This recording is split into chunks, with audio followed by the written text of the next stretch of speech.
ผม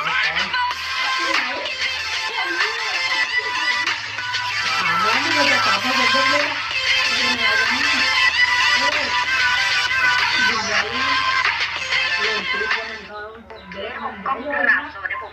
ช่องวันพีชแนลด้วยนะผมนะวันนี้ผมนะไม่ได้มาเล่นมาครับหรือทำเชลเลนนั่นเองนะผมนะผมมาชี้แจงผมว่าตอนนี้นะผมนะผมเปิดรับสมัครนะผมนะ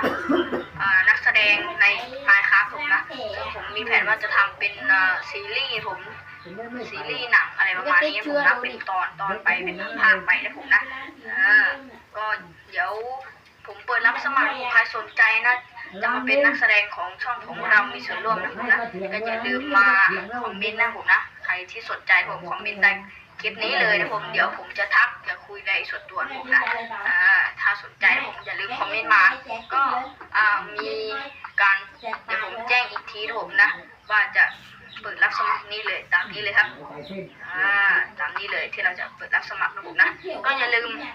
ถ้าใครสนใจก็อยากเข้าร่วมอยากเป็นหนึ่งในนั้นกัน